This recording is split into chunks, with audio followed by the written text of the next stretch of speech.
മുണ്ടക്കയം ഗ്രാമപഞ്ചായത്തിന്റെ പൗരാവകാശ രേഖ പ്രകാശനം ചെയ്തു. മുണ്ടക്കയം പഞ്ചായത്ത് കോൺഫറൻസ് ഹാളിൽ നടന്ന സമ്മേളനത്തിന് ഗ്രാമപഞ്ചായത്ത് സെക്രട്ടറി ഷാഹുൽ അഹമ്മദ് അധ്യക്ഷത വഹിച്ചു. 6 മാസത്തിനുള്ളിൽ പൗരാവകാശ രേഖ പ്രസിദ്ധീകരിക്കണമെന്ന പഞ്ചായത്ത് രാജ് ആക്ടിൽ വ്യക്തമായി പറയുന്നു. പൗരാവകാശ രേഖ എന്നാൽ ഉദ്ദേശിക്കുന്നത് പഞ്ചായത്തിനെ കുറിച്ചുള്ള ആധികാരികമായ വിവരങ്ങൾ, പഞ്ചായത്തിലെ വിവിധ സ്ഥലങ്ങളിൽ നമ്മുടെ ജനങ്ങൾക്ക് നൽകുന്ന സേവനങ്ങളുമുള്ള ആധികാരികമായ ഒരു പുസ്തകമാണ്. പഞ്ചായത്ത് കൈമാറി കിട്ടിക്കുന്ന സ്ഥാപനങ്ങൾ എന്നുള്ള എല്ലാ ഗവൺമെൻറ് സ്ഥാപനങ്ങളുടെയും എന്തൊക്കെ സേവനങ്ങൾ പൗരന്മാർക്ക് നൽകാം എന്നുള്ളൊരു രേഖയാണിത്. നമ്മളിപ്പോൾ പഞ്ചായത്ത് ഭരണസമിതി പ്രാവശ്യം പ്രിന്റ് ചെയ്ത് ജനങ്ങളിലേക്ക് എത്തിക്കുന്നതിനുള്ള ഭാഗമായിട്ട് ഇതിൻ്റെ ഉദ്ഘാടനമാണ്.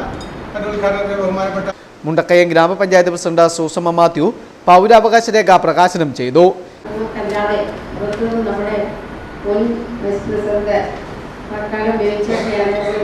ക്ഷണിച്ചിരിക്കുന്നത് അദ്ദേഹത്തിന് ഈ ബുക്ക് കൊടുക്കുന്നത് ഉദ്ഘാടനം ചെയ്യുകയാണ്.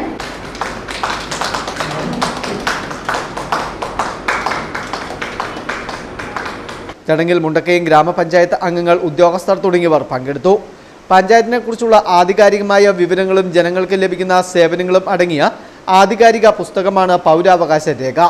പുതിയ പഞ്ചായത്ത് ഭരണസമിതി അധികാരമേറ്റ് 6 മാസത്തിനുള്ളിൽ പൗരാവകാശ രേഖ പ്രകാശനം ചെയ്യണമെന്ന നിയമത്തിന്റെ അടിസ്ഥാനത്തിലാണ് മുണ്ടക്കയം ഗ്രാമപഞ്ചായത്ത് പൗരാവകാശ രേഖ പ്രകാശനം ചെയ്തത്.